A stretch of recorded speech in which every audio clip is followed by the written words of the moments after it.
At my daughter's housewarming party, she opened my gift in front of everyone, laughed, and tossed it aside without even glancing at the envelope taped beneath it.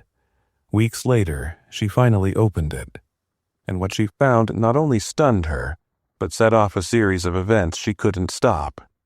Before we start the story, comment below where in the world you're watching from today, and if you enjoy this story, don't forget to subscribe and turn on the bell icon so you never miss future stories like this one. My name is Martin, and I never thought a simple housewarming party would stay in my memory for the rest of my life, but not for any reason I would have wanted. It was a warm Saturday afternoon when I pulled into my daughter Claire's driveway, music spilling from the open windows, cars were parked all along the street, and the sound of laughter carried across the yard. I felt a sense of pride just looking at the house. She had worked hard to get it, and I wanted to give her something that truly meant something. In my hands was a small box wrapped neatly in brown paper, tied with twine, the way her mother Laura used to wrap gifts. Inside was a wooden key holder I had made years ago from the leftover oak of our first family dining table. Slipped under the twine was a plain white envelope that held something far more valuable than the key holder itself. When I stepped inside, Claire came over, kissed my cheek quickly, and hurried back to the group of friends gathered in her bright living room. The air smelled of expensive candles, and people I had never met were chatting with glasses of wine in hand. "This one's from my dad," she announced, holding up my gift for everyone to see before tearing the paper. The key holder slid into her hands, and she stared at it for a moment before laughing. "Wow, very retro," she said, glancing at her friend Amanda, who grinned and muttered something about it, looking like something from a garage sale. A few people chuckled. I stood there with my polite smile frozen in place, my hands resting awkwardly at my sides. Claire set the key holder down on the counter without even touching the envelope. I took a slow sip from the drink someone had given me and stayed in the corner, telling myself she would open the envelope later and understand what it really meant. But as the evening wore on, I watched her laugh with her friends, and I knew she was thinking about me or the years that key holder had been a part of our family home. That little piece of wood had hung by our front door through Christmas mornings, family dinners, and late nights waiting for her to come home safe. I had imagined her reaction being warmer, maybe even a hug. Instead, I slipped out before the party was over, the sound of laughter fading behind me as I walked to my car under the dim glow of the porch light.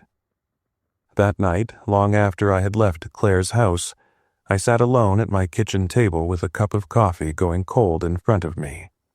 The image of her laughing, holding that key holder like it was some kind of joke, kept replaying in my mind.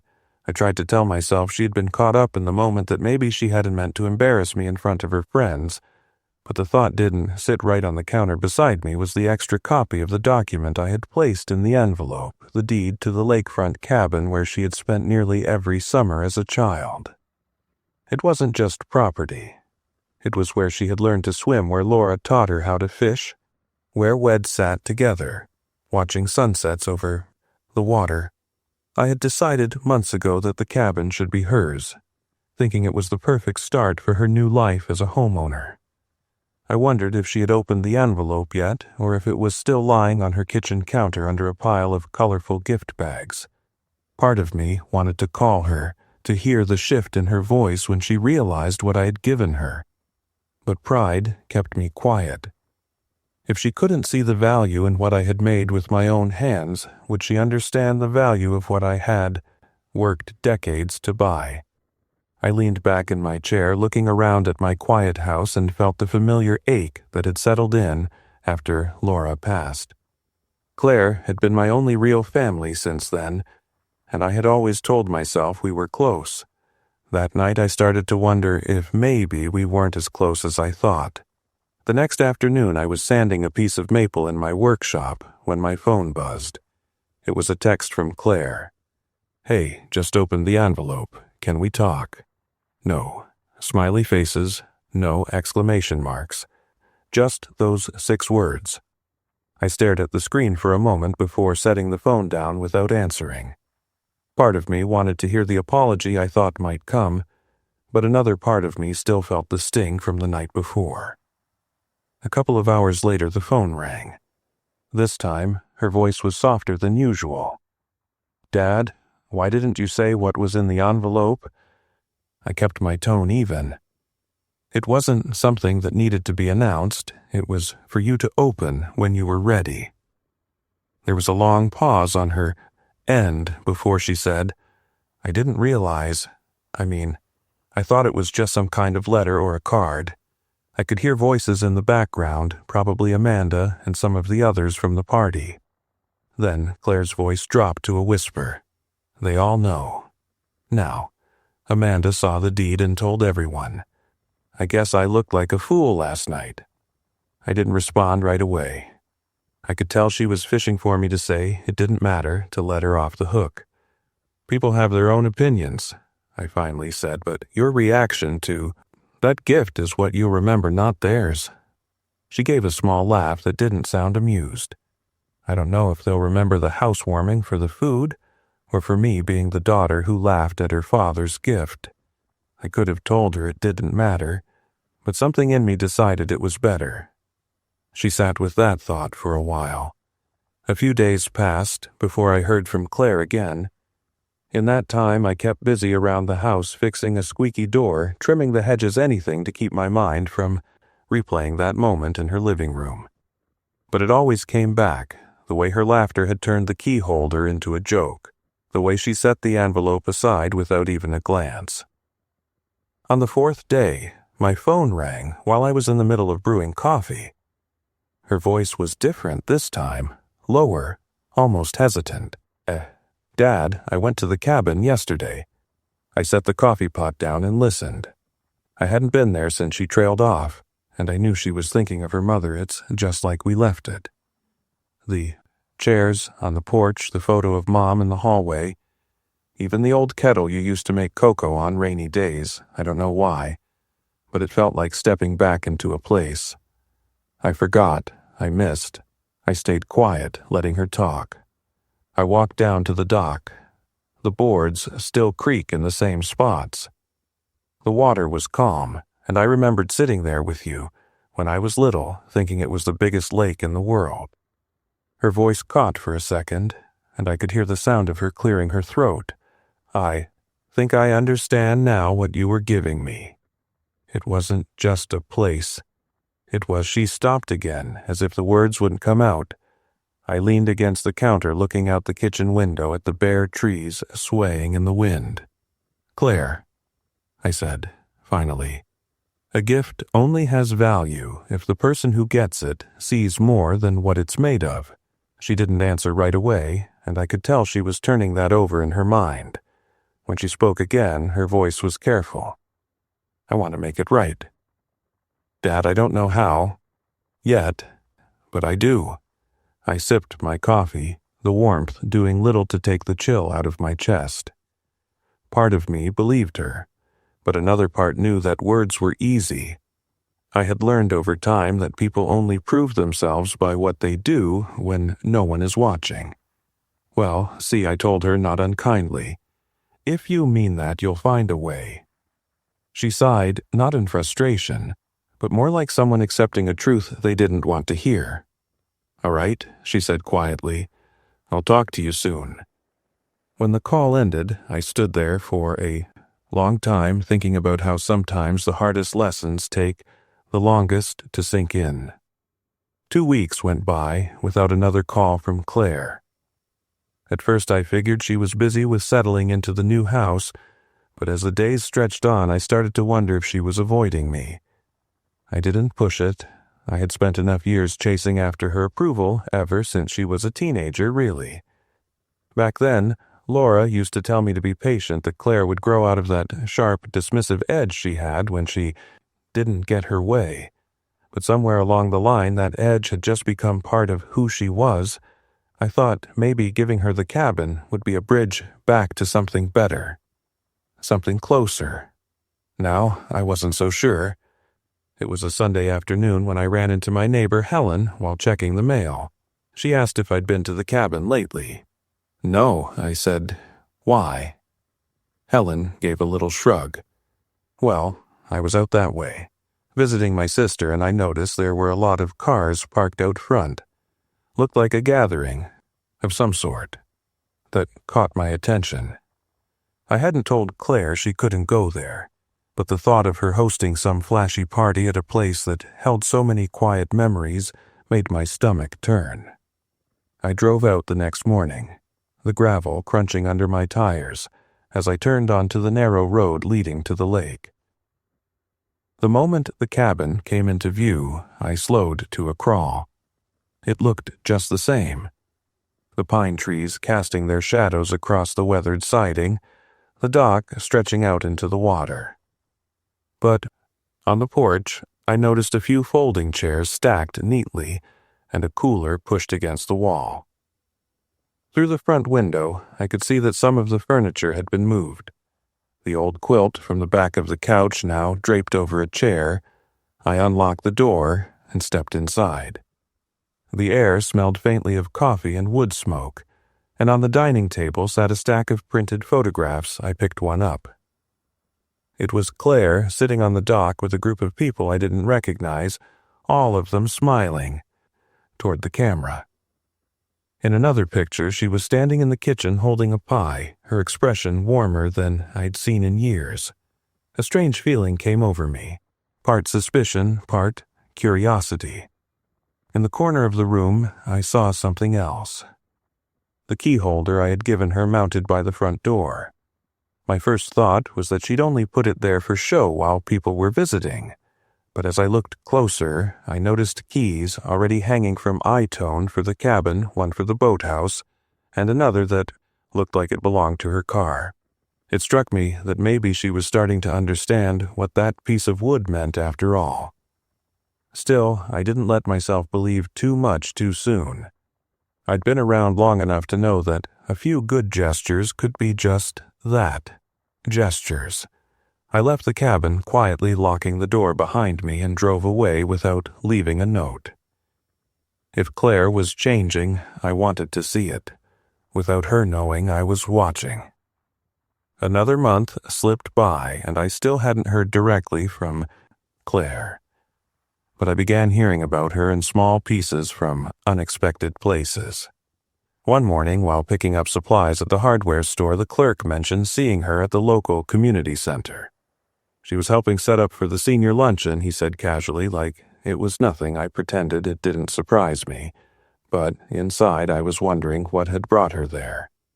The following week, I ran into old friends of Laura's at the farmer's market, and they told me Claire had invited them out to the cabin for coffee.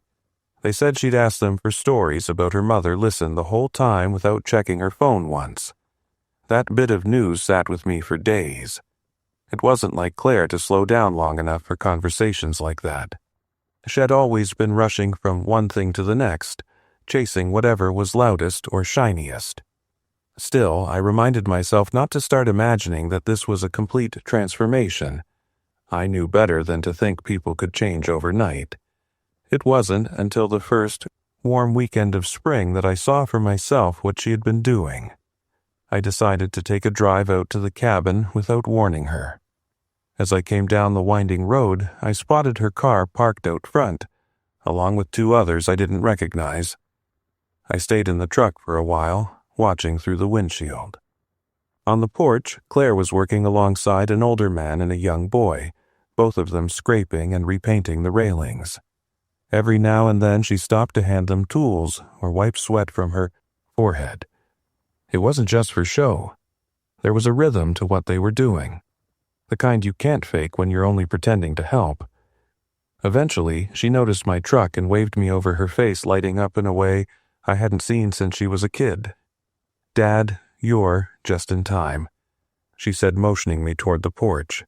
She introduced the man as her neighbor from the city and the boy as his grandson.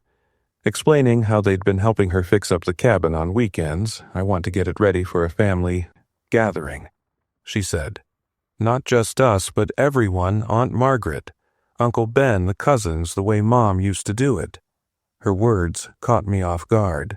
I searched her face for any hint that this was just another act, some performance to win me over. But I didn't see it.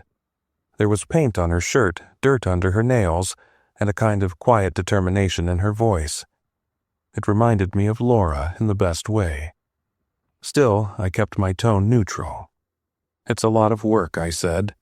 "I know," she replied, glancing back at the railing. "But some things are worth it." I didn't answer right away. For the first time in a long time, I wondered if maybe she really meant it. Still, I was ready to say so. I figured the next few months would tell me everything I needed to know. The weeks that followed brought small but steady changes. Claire called me once or twice a week, not for money, not for favors, just to talk.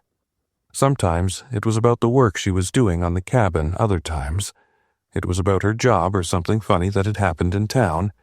I kept my guard up, listening more than I spoke. After so many years of surface-level conversations and quick excuses, it was strange to hear her voice linger on the line. One Saturday morning, she asked if I could stop by the cabin with my old toolbox. The porch steps are loose. She said I could try to fix them myself, but I figured you'd know a better way. I told her I'd be there after lunch. When I arrived, she was already kneeling on the steps, prying out a rusted screw with a screwdriver. I didn't want to. "Just wait for you to do it," she said, brushing dirt from her hands. I thought I'd at least get started. We worked side by side for the next couple of hours. The smell of pine from the surrounding trees drifted in with the breeze, and the sound of water lapping against the dock filled the quiet moments between us. At one point, Claire went inside to grab us some water, and when she came back she handed me a glass and sat down on the porch beside me. "I've been thinking a lot about that night at my house," she said, her voice low. "The way I laughed at your gift, I can't stop wishing I could go back and change how I acted." I didn't answer right away. I could tell she was waiting for me to say something that would let her off the hook. But I wasn't going to rush in to make her feel better. Instead, I set down my hammer and looked out toward the lake. "The thing about moments like that," I said, slowly, "is you don't get them back. You only get the ones that come after." She nodded, staring down at her hands. After a while, she said, "That's why I want the gathering here.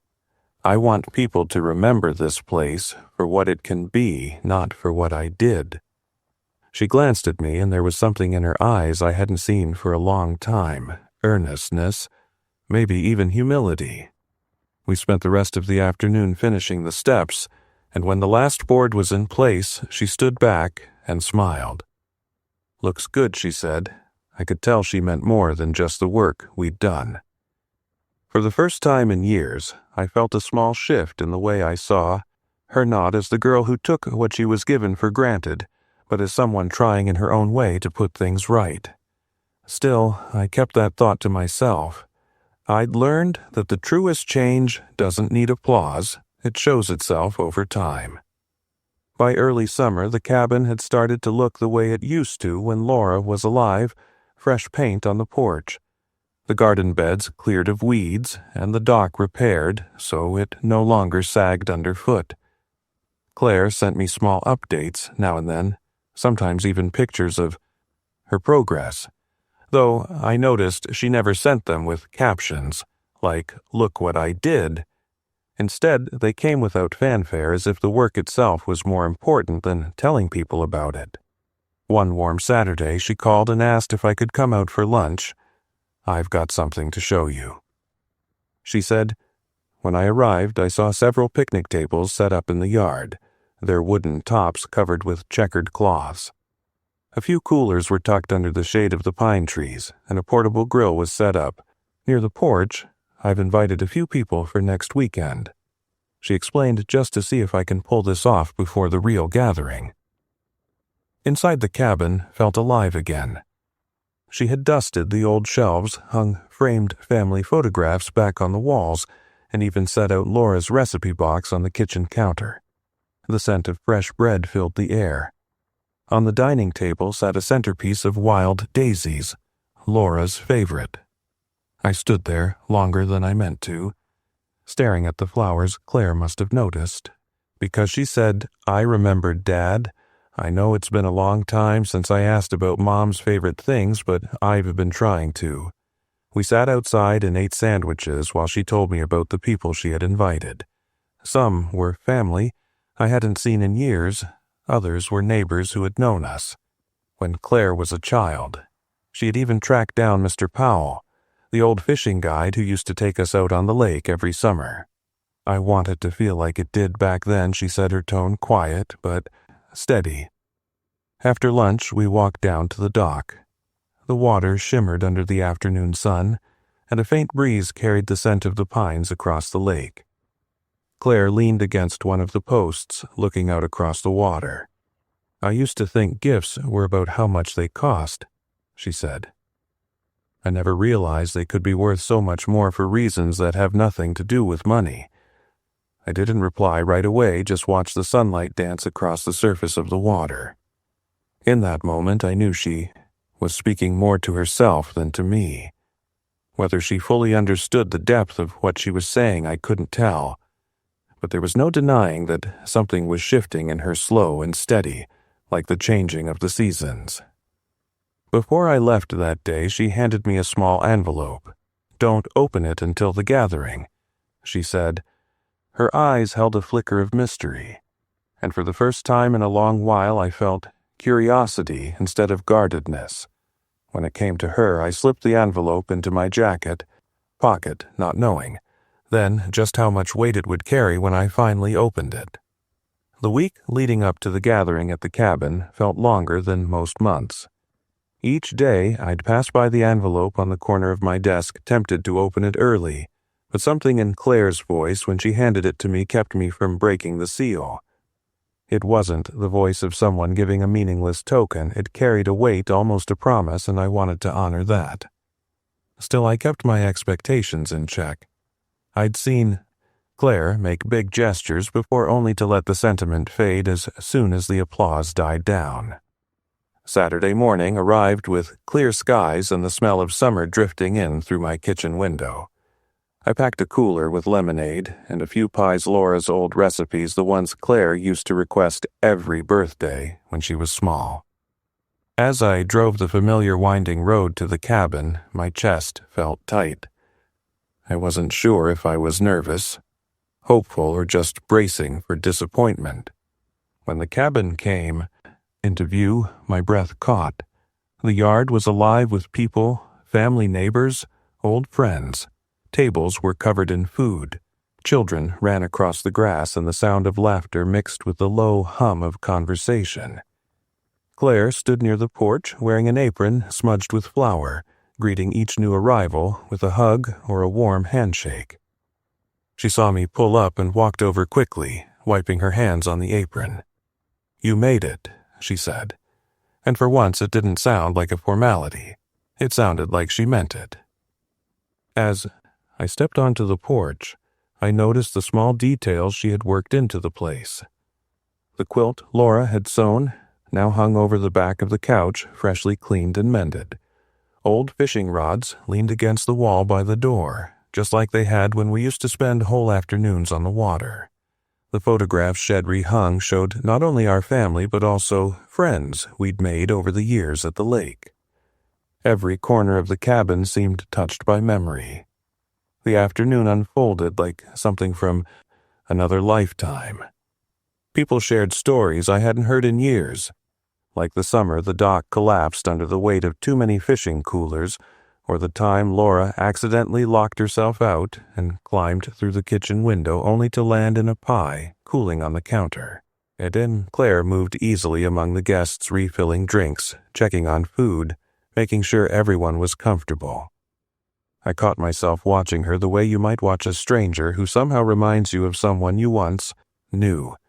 Halfway through the day, she called everyone's attention. "Before we eat," she said, "I want to say something." She glanced at me, then back at the group. A few months ago, at my housewarming party, I made a mistake. My dad gave me a gift that I didn't understand at the time, and I reacted in a way I'm not proud of. That gift wasn't just a thing, it was a piece of our family's history, and I treated it like a joke. The crowd was quiet. Since then, I've been working on making this place what it should be. Not just for me, but for everyone here who has memories tied to it. This cabin means more than I realized, and I have my dad to thank for reminding me of that. She walked over and handed me the envelope in front of everyone. I told him not to open this until today, I think. Now's the right time. The paper felt heavier than it should as I broke the seal. Inside was a letter written in her uneven but determined handwriting. She began by apologizing, not in vague terms, but directly for her words, her laughter, and the way she had dismissed something that meant so much. She wrote about visiting the cabin alone, finding pieces of her childhood in every room, and realizing she'd let herself drift too far from what mattered. Then came the part that made my hands still. She had transferred the cabin back into both our names. It's ours. The letter read, "I don't want this place just handed to me. I want to earn it by taking care of it with you. I want to pass it on someday knowing I put my hands and heart into it too." I folded the letter carefully and slipped it back into the envelope, my throat tight. I looked at her standing there in front of everyone waiting, not for applause but for my answer. "All right," I said, finally. "Well, see what we can build together." Her shoulders dropped a little, like she'd been holding her breath. After that, we ate. The tables were piled with dishes, both familiar and new, and for the first time in years the sound of family filled the air around the cabin. Later, as the sun began to set, Claire and I found ourselves alone on the dock. The lake reflected the orange and pink of the evening sky, and the air was still, except for the faint splash of a fish breaking the surface. She sat beside me, dangling her feet over the edge. "I know I can't undo the past," she said, "but I want to make better memories from here on out." I stared out at the water for a long time before answering. Then stop talking about it and start doing it. She gave a small laugh, but there was no defensiveness in it, just understanding. We sat there until the last bit of sunlight faded, neither of us saying much. For the first time in a long while, I didn't feel like I had to guard my words or brace myself for disappointment. The cabin felt whole again. Not because of the repairs, but because of what was beginning to mend between us. And as we walked back toward the porch lights, I realized the envelope hadn't just held a letter, it had carried the first real sign that maybe my daughter and I were finding our way back. The days after the gathering had a different rhythm to them. A quieter one, but not the kind that comes from absence. This was a quiet that felt earned. I found myself waking up in the mornings with the memory of the sound of voices echoing through the cabin, the way it had been years ago when Laura was still with us. The air at the lake seemed lighter now. The way it used to feel after a long storm finally broke. Claire didn't disappear the way she had in the past after making a big gesture. Instead, she called the very next evening. I was thinking, she said, maybe we could make the cabin a standing thing. First Saturday of every month, whoever wants to come, comes. Well, keep the place alive, not just dust it off for special occasions. I could hear something in her voice, a steadiness I hadn't heard in years. I agreed without hesitation. And that weekend she was already back at the cabin, scrubbing the kitchen floor and organizing the pantry. When I arrived to help, she had a list on the counter titled Projects, written in her looping handwriting. Some were practical. Fix the boathouse door, re-shingle the shed roof. Others were personal: hang more photos, plant daisies by the porch, restore the old rocking chair Laura loved. We started on the boathouse door that afternoon. As we worked, the conversation turned to things we'd never talked about before. Little memories she had tucked away, like how she used to sneak out to the dock after bedtime, just to listen to the frogs and crickets. Mom caught me when she said with a grin, she didn't even yell. She just sat down next to me and said she used to do the same thing when she was my age. I hadn't known that hearing it now, years later, felt like uncovering a missing piece of Laura I didn't know I'd been searching for. By mid-afternoon, the sun was warm enough to make us both thirsty, so we took a break on the porch. I watched Claire as she leaned back in her chair, her hair pulled into a loose ponytail, her shirt streaked with dust from sanding. She wasn't playing a part anymore. She wasn't dressed for an audience or glancing at her phone every 2 minutes. She was here fully in the moment. "I've been meaning to ask." I said, "What made you change your mind about the cabin?" "About everything, really." She looked out toward the water for a long moment before answering. "When I opened that envelope and saw the deed, I felt embarrassed. Not just because of how I acted at the party, but because I realized you trusted me with something you loved. And I threw it aside like it was nothing. Then I went out, here, and it hit. But this place isn't just wood and nails. It's part of us. I didn't want to be the person who let that fall apart." I didn't say anything right away, letting her words settle between us. She didn't look at me while she spoke, and I could tell it wasn't rehearsed, it was just the truth. The following weeks became a pattern. Every Saturday we worked on something new. Sometimes it was heavy, labor hauling, lumber, patching the roof. Other times it was smaller, polishing the old brass door handles, repainting the kitchen shelves. In those hours, without planning it, we started to rebuild more than just the cabin. One Saturday rain kept us indoors. We pulled out boxes from the attic and sorted through them, finding old clothes, books, and boxes of Laura's things. Claire picked up a worn sweater and smiled. "I remember her wearing this on Christmas morning," she said softly. Then she found a bundle of letters tied together with ribbon notes Laura had written me when we first started dating. I expected her to set them aside, but instead she asked if she could read one. I nodded, and she read it aloud, her voice quiet but steady. Hearing my wife's words and my daughter's voice did something I can't explain. It was like having both of them in the same room again. The rain let up by late afternoon, and we walked down to the dock. The boards were slick under our boots, and the lake smelled fresh from the storm. Claire leaned against the railing and said, "I think I understand why you didn't tell me what was in the envelope right away. You wanted me to figure it out for myself." I smiled faintly.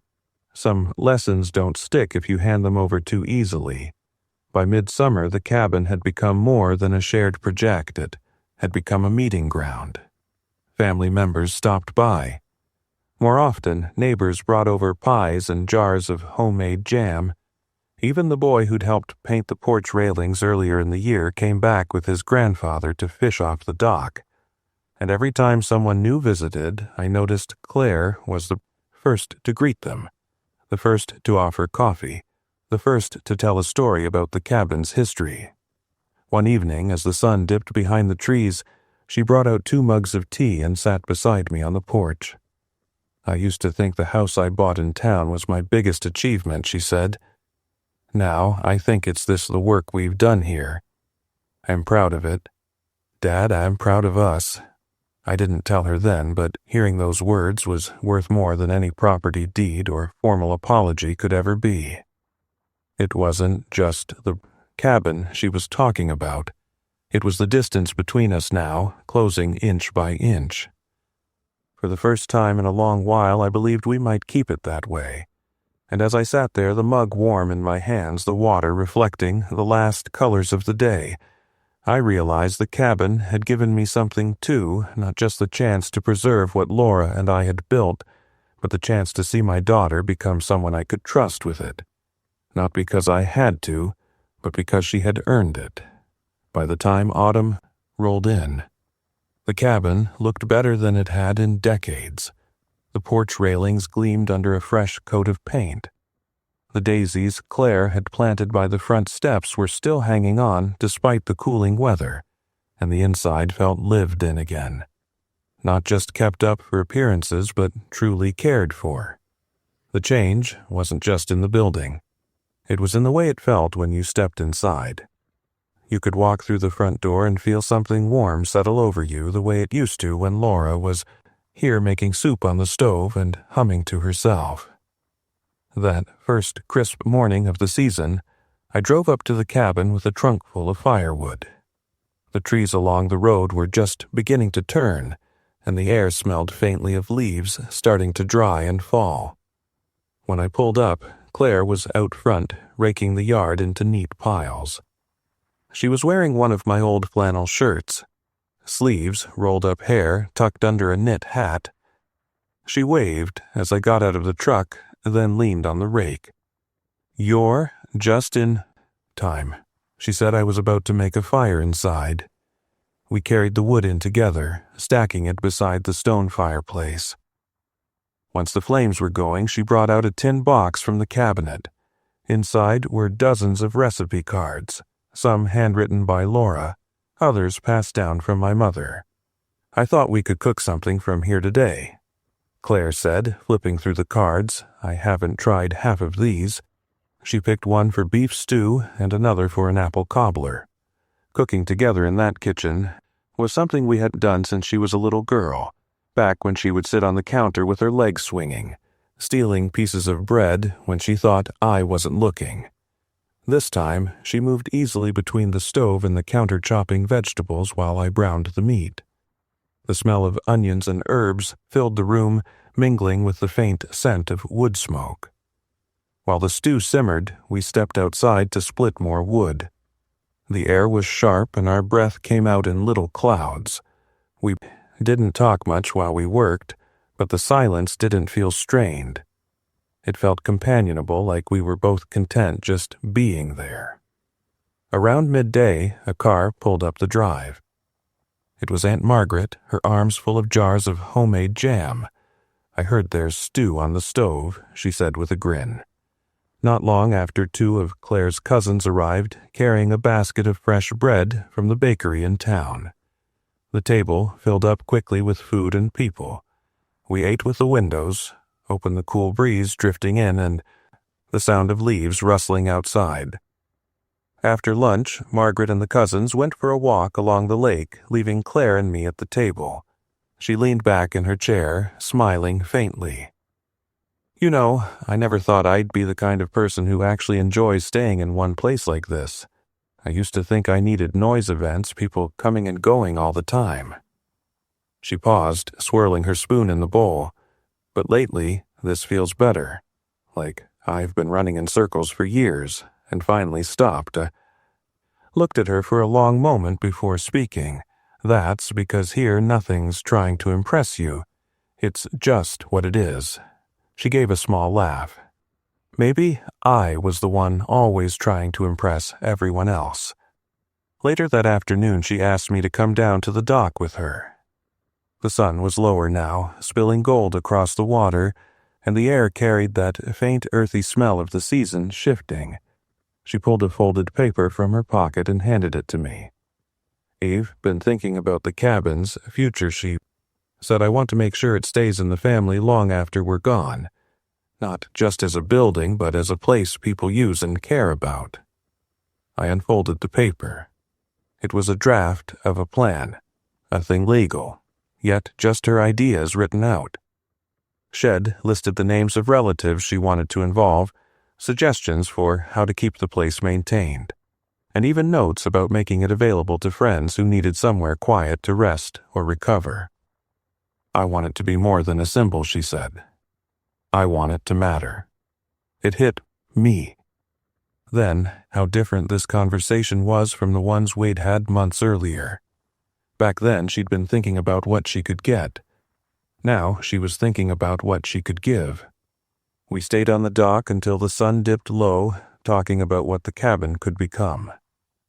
By the time we walked back up the hill, the air had a bite to it. Inside, the fire had burned down to glowing embers, and the house smelled faintly of stew and apples. Claire brought out 2 plates of cobbler, and we ate in the quiet, the only sound the crackle of the fire. Before I left that night, she stopped me at the door. "Dad," she said, "I know. I've said it before, but I want you to know. I'm not going to let this place slip through my fingers again. Or us either." I searched her face for any trace of empty words, but there was none. As I drove away, the cabin lights glowed in the rearview mirror, warm against the darkness of the trees.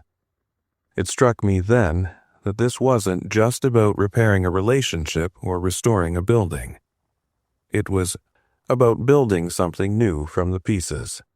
We still had something that, if we took care of it, could outlast both of us, and for the first time in a long while I believed it would. The first frost came earlier than usual that year.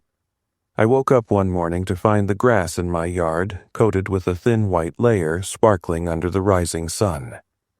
It made me think about the cabin instantly, how the air would smell of pine and cold water, how the dock would creak under the weight of ice in the mornings. I decided to drive out there unannounced just to see how things were going without a planned visit. When I pulled onto the narrow road, I spotted Claire's car already parked out front. The smoke from the chimney curled lazily into the cold blue sky. I half expected to find her curled up inside with a blanket and a cup of coffee, but instead I heard the sharp sound of a hammer echoing from around the side of the cabin. She was there, kneeling beside the woodpile building a new storage rack from scrap lumber. Her cheeks were red from the cold, and her breath puffed out in clouds. "Hey," she said, when she noticed me brushing sawdust from her gloves. "I wanted to surprise you. I'm trying to make sure the wood stays dry this winter." I stood there for a moment, taking in the sight. It wasn't just that she was working. It was the way she was working. Focused, steady, like someone who had made up her mind about what mattered. Inside the cabin was warm, the fire snapping in the hearth. On the table was a neatly stacked pile of envelopes. Claire explained they were holiday invitations for the family, her idea for hosting a winter gathering at the cabin. I figured if we're going to make this place a real part of everyone's lives again, we can't let the cold months go to waste. She showed me the list of names she'd written. Not just close relatives, but people we hadn't seen in years. Old fishing friends, neighbors from decades past, even Laura's college roommate who had moved across the state.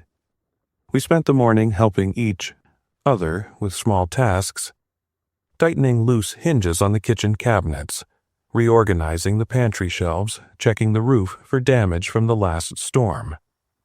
Around noon, she made grilled cheese sandwiches and we ate them in the living room, while the wind rattled the windows. "I've been thinking about that first night," she said suddenly, her voice quieter. I knew immediately she meant the housewarming party. I can still hear myself laughing at that key holder, and I hate it, not just because it hurt you, but because it showed everyone in that room a version of me I don't want to be. She set her sandwich down, her gaze fixed on the fire. "I've spent years worrying about what people thought of me, and I think that night I finally saw what it looked like when I put that above everything else I didn't interrupt." There was nothing I could say that would make her words more meaningful than they already were. She turned to look at me. "When I opened that envelope, I thought I could just thank you and be done with it. But every time I came out here, I saw pieces of you and Mom everywhere. It wasn't just a gift, it was you trusting me with the heart of our family. I don't think I ever deserved it before." Her voice wavered, but she didn't cry. She wasn't asking for me to make her feel better, and I respected that. We decided to walk down to the lake before the light faded. The surface was calm, reflecting the pale winter sky, and the thin layer of ice near the shore cracked softly under the movement of the water. Claire stood beside me, hands in her coat pockets. "I've been wondering," she said, "if maybe, someday when you're ready, you'd tell me more about how you and Mom first decided to buy this place. I feel like I only know the broad strokes." I smiled faintly. "It's not a short story, I don't care how long it is," she replied. I want to know." We stood there a while longer, talking about nothing and everything until the wind pushed us back toward the warmth of the cabin. Before I left that day, she handed me one of the holiday Eve invitations. My name was at the top, written in her careful handwriting, followed by a note. "You're the guest of honor." She laughed when I raised an eyebrow. "Don't argue with me." "Dad, this whole thing started because of you." Driving home through the frost-covered hills, I realized how far we had come since that night months ago. Back then, I had walked out of her house feeling like I barely knew her anymore. Now, I saw glimpses of the little girl who used to follow me around the cabin yard asking questions about every nail I hammered and every plant I watered. The difference was this time she wasn't just watching. She was doing the work herself. And for the first time, I let myself believe that maybe this wasn't just a temporary change. Maybe this was who she was becoming for good. The morning of the winter gathering arrived with a sky the color of pewter and air so cold it stung the lungs. Snow had fallen overnight, blanketing the pine branches and softening every sound. I loaded my truck with extra blankets, a box of firewood, and the pies I'd baked the night before, then started the slow drive toward the lake. The closer I got, the more the road curved and dipped through the trees, their limbs heavy with snow. It was the kind of day that made you want to stay indoors, but I knew there'd be life spilling out of the cabin the moment I arrived. When I pulled into the clearing, I was met by the sight of cars parked in neat rows along the drive. Smoke curled steadily from the chimney, and warm yellow light glowed from every window. As I stepped out, the sound of voices and laughter drifted toward me, muffled by the snow. Claire was at the front door before I could even knock. Bundled in a thick sweater and scarf, her cheeks red from darting in and out to greet arriving guests. "You made it," she said, pulling me inside. The warmth hit immediately, carrying with it the smell of cinnamon, roasting meat, and wood smoke. The living room was full of people, cousins I hadn't seen in years, neighbors from town, and even Mr. Powell, the old fishing guide, now moving slowly, but with that same twinkle in his eye. Coats and boots were stacked neatly by the door, and the coffee table was already crowded with plates of cookies and bowls of snacks. Claire guided me toward the kitchen, where she had set up a long table covered in dishes. Stew bubbling in a crock-pot, loaves of crusty bread, roasted vegetables, and Laura's apple cobbler recipe baked to perfection. Shed even arranged a small vase of daisies in the center of the table, a touch that hit me harder than I expected. "Everyone's been talking about how good this place looks," she said quietly, glancing around. "I told them it's because you helped me get it back to what it should be." As the afternoon went on, I noticed how naturally Claire moved through the crowd refilling drinks, introducing people who hadn't met before, making sure no one was left alone. There was no sign of the restless, self-conscious energy she used to carry at gatherings. She wasn't trying to be the center of attention, but people gravitated toward her all the same. At one point, she tapped her glass to get everyone's attention. The chatter died down, and she stood near the fireplace looking out over the group. "I want to thank all of you for coming," she began. "When I first bought my house earlier this year, I thought that was the most important thing I'd ever do. But I've learned that a home isn't just walls and furniture, it's the people who fill it. This cabin has been in our family for a long time, and for a while, I didn't treat it or the person who trusted me with it the way I should have." Her eyes flicked to me before she went on. "A few months ago, I laughed at a gift my dad gave me. I didn't see the meaning behind it. But I do. Now this cabin is just a place to visit. It's a place to keep alive, to share, to protect. And I promise to keep doing that, not just for me, but for all of us." There was a quiet moment after she finished. Then the room filled with applause. I caught a few nods and smiles directed my way, but I kept my eyes on Claire. She didn't look for validation. She just looked relieved, as if saying it out loud had been more for her own sake than anyone else's. After the meal, when most people were talking in small groups or playing cards at the table, I stepped outside to get some air. Snow crunched under my boots, and the lake was still a sheet of pale ice stretching to the far shore. I heard the door open behind me and turned to see Claire, a mug of coffee in each hand. She passed one to me, her breath misting in the cold. "You know, she said I was worried about today. I wanted it to go perfectly." She took a sip and smiled faintly, but I realized halfway through it doesn't have to be perfect. It just has to feel right. I nodded, watching the steam rise from my cup. "And does it?" "Yeah," she said, looking back at the cabin windows glowing in the snow. "It does." We stood there in silence for a while, the muffled sounds of laughter and clinking dishes coming from inside. The light from the cabin spilled out onto the snow, making the whole scene look like something out of a memory. "Before we went back in," Claire said quietly, "Dad, I want you to know I'm not doing all this because I feel guilty anymore. I'm doing it because I want to, because I love this place, and because I love you." The words hung in the cold air, heavier than they looked. I didn't answer right away. Not because I didn't have anything to say, but because I wanted to take in the moment fully. Finally, I put a hand on her shoulder and said, "That's enough. For me."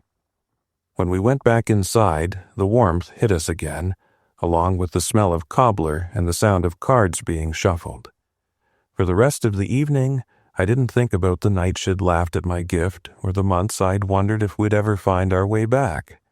All I saw was my daughter moving through a room full of people who cared about her in a home she'd finally learned to value. And as I left later that night, the snow falling softly around me, I realized that what had started as a lesson I thought I was teaching her had turned into something else entirely. Somewhere along the way, without either of us planning it, we'd both been given a gift, one worth far more than anything that could fit inside an envelope. January brought a deep, still cold to the lake. The kind of cold where the air feels sharp in your nose, and every step on the snow sounds louder than it should. The holiday gathering had passed, but its warmth lingered in my mind.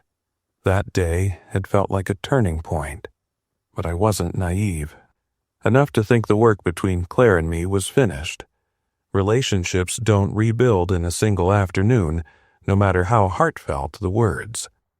One Saturday morning, I decided to head to the cabin unannounced again. The road in was quiet. The snowbanks along the drive packed high from weeks of plowing. When the cabin came into view, I saw fresh tracks in the snow, and Claire's car parked at an angle, its trunk open. She was kneeling by the porch steps wearing thick gloves, her breath puffing in the icy air. "These boards are starting to rot on the underside," she said when I approached, figured I'd replace them before spring. Less work now than later. It was an echo of the kind of thinking I'd tried to teach her years ago. Fix the small problems before they turn into big ones. We carried the new boards from her trunk together, our boots squeaking in the snow. Inside the cabin was colder than usual, the fire still in its early stages. Claire apologized, explaining she'd only just arrived and wanted to get the outside work done first. I told her I liked it that way, made the warmth later all the better. Over coffee, she told me she'd been going through more of Laura's things during the week. "It's strange," she said. "I used to avoid this place because it felt like it was full of ghosts. Now it feels like it's full of reminders I don't want to lose." She showed me a small notebook she'd found in a drawer upstairs. Inside were sketches of garden layouts, lists of books Laura wanted to read, and little notes about cabin maintenance. She wrote this down like she was keeping a record for someone, Claire said softly. Like she wanted to make sure whoever came next knew what mattered here. I looked through the notebook, recognizing Laura's careful handwriting. She had always planned for the long term, even in the smallest ways. I wondered if she'd guessed one day Claire would be the one to inherit the responsibility. That afternoon, after replacing the porch boards, Claire asked if it'd help her with something in the back storage shed. It was one of those old leaning structures that seemed ready to give up every winter but somehow held on. Inside, the air smelled of cold metal and cedar. She pointed to a heavy trunk in the corner. I've been wanting to open this, but it's too heavy for me alone.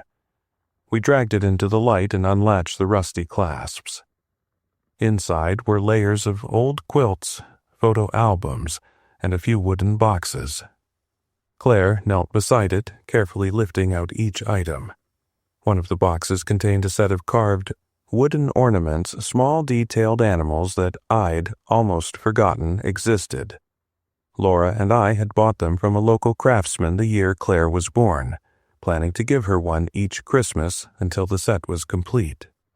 Somewhere along the way, life had gotten busy and we'd stopped after a few years. Claire held one of the carvings, a small fox turning it over in her hands. "You never told me about these."